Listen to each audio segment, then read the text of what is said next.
இப்ப பாத்தீங்கன்னா, கடக லக்னத்துல பிறந்தவங்களா இருந்தாலும் சரி, கடக ராசியில பிறந்தவங்களா இருந்தாலும் சரி, உங்களுக்கு மிகவும் முக்கியமான கிரகம் என்னன்னா சந்திரன். அவர்தான் உங்களோட உடல், உள்ளம், மனசு, உங்களுடைய செயல்திறன், நேச்சுரல் டெண்டன்சி என்று சொல்லப்படுகிற உங்களுடைய பர்சனாலிட்டியை ரூல் பண்ணக்கூடிய ஒரு கிரகமாக கடக லக்னத்தோட அதிபதியாகிய கடக ராசியோட அதிபதியாகிய சந்திரன் வருகிறார்.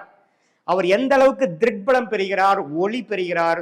பௌர்ணமிக்கு அருகில் இருக்கிறப்ப பிறந்திருக்கீங்களா, அமாவாசைக்கு அருகில் இருக்க பிறந்திருக்கீங்களா, அமாவாசைக்கு அருகில் இருந்தாலும் அந்த அமாவாசை தோஷத்தை நீக்குவதற்காக குரு பார்வை பெறுகிறதா, குருவோட சேர்ந்திருக்குதா, சுக்கிரன் பார்வை பெறுகிறதா, சுக்கிரனோட சேர்ந்திருக்குதா, சுபர்களின் தாக்கம் இருக்கும் பொழுது ஒரு திருட்பலம் பெற்று நல்ல ஒரு வாழ்க்கை வாழ்வதற்கும் சனி, செவ்வாய், ராகு, கேதுங்கிற பாவகிரகத்தோட சேர்க்கையிலேயோ பார்வையிலேயோ இருக்கும் பொழுது கொஞ்சம் ஜாதகர் டிஸ்டர்ப் ஆகி ஒரு மாதிரியான ஒரு ஒரு அது கொஞ்சம் டீட்டெயிலாக பார்க்குறப்ப தான் எத்தகைய ஒரு வாழ்க்கைங்கிறது தெரியும். ஸோ அது மாதிரி ஒரு வாழ்க்கையை வாழ போறாருங்கிறதும் நம்ம புரிஞ்சுக்கிறோம். ஸோ ஒரு திருட்பலம் பெறும் பொழுது, சுபகிரகத்தின் தாக்கம் இருக்கும் பொழுது அற்புதமான ஒரு யோகமான வாழ்க்கையும், ஒரு சனி செவ்வாய் ராகு கேது பெறும் பொழுது வாழ்க்கையில சில விஷயங்கள் பாதிப்புள்ளாகிறது. அது என்ன சில விஷயங்கள்ங்கிறது டீட்டெயிலாக போய் நம்ம அந்த எந்த கிரகம் பாதிக்கப்பட்டிருக்கு, அந்த கிரகத்தின் ஆதிபத்தியம் என்ன, எத்தனை டிகிரி சேர்ந்திருக்கு, அந்த கிரகம் எத்தகைய ஒரு தன்மை வாய்ந்ததுங்கிறத பொறுத்து நம்ம பார்ப்போம்.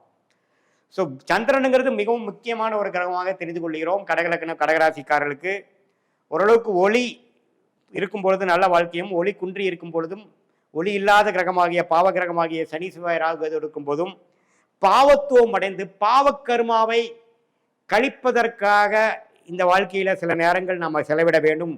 இந்த ஜென்மத்தில் சில நாட்கள், சில ஆண்டுகள், சில மாதங்கள் செலவிட வேண்டி இருக்கும் அப்படிங்கிற கர்ம பலனை நம்ம தெரிந்து கொள்கிறோம்.